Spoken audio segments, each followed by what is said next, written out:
बहुत सावधान।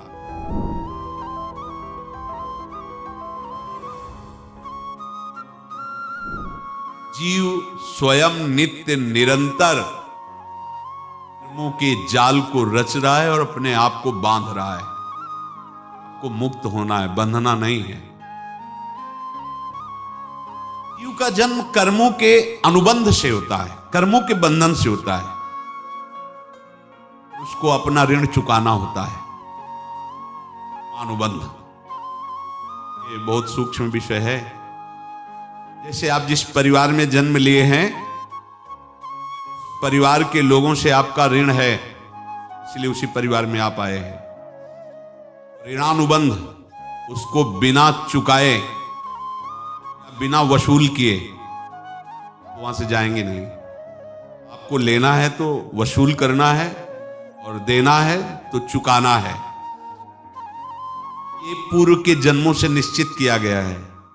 जैसे किसी के यहां पुत्र हुआ, जन्म से ही पैसा खर्चा शुरू हुआ, बड़ा हुआ तो उद्दंडता के द्वारा मार पूरे परिवार को क्लेश पर क्लेश देता चला जा रहा है। ये तुम्हारे कर्म का फल है। या ऐसे शक्तिहीन बुद्धिहीन ऐसे पागल मुझे जीवन सेवा करो, तुमसे अपना हिसाब चुकाने के लिए वो आया है।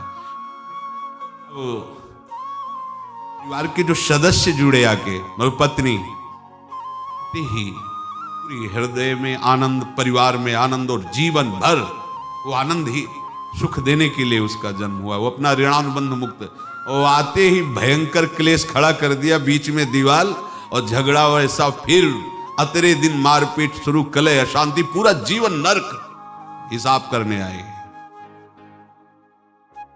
ऋण चुकाए बिना कोई जा नहीं सकता, ऋण चुकाना पड़ेगा।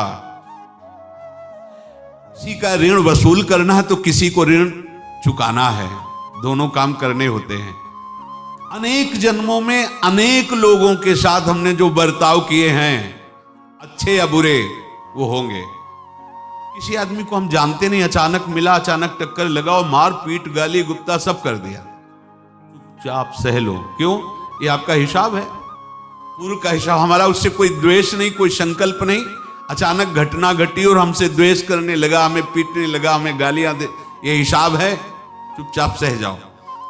अपने घर का भाई ही भारी दुश्मन बन गया और क्लेश हिसाब है। एक उदत्त ब्रह्मचारी जी की वाणी में पढ़ा था, एक महात्मा जी भ्रमण करते थे तो उस समय असरफियां चलती थी, मोहरे असरफियां उनको भेंट में देते लोग। तो या तो ठाकुर सेवा में लगे तत्काल, या संत सेवा में तत्काल लगे, उसका संग्रह करके डोलना ये ठीक नहीं है। बैरागी के लिए सिद्धांत में ये ठीक नहीं है। जब 2, 4, 6, 8 ऐसे मोहरे हुई, विचार किया कि और भ्रमण करके जब काफी मोहरे हो जाएंगी तो प्रयागराज में जब कुंभ पड़ता है, एक बार पूरे सब अखाड़े के संतों को, अलग अलग संप्रदाय सब संतों को बुलाएंगे और सबको खुआएंगे। अब साधु है तो यही विचार करेगा, और क्या विचार करेगा। उन्होंने एक डंडा बनवाया, बेंत, तो ऊपर से चूड़ीदार और भीतर पोला, और मोहरे उसमें डालते गए और भ्रमण। जहां श्रद्धालु भगत थे सबके यहां जाना और इच्छा रखना कि एक मोहर तो दे दे दक्षिणा में। कामना कोई भी हो वो बांधती ही है, ध्यान रखना।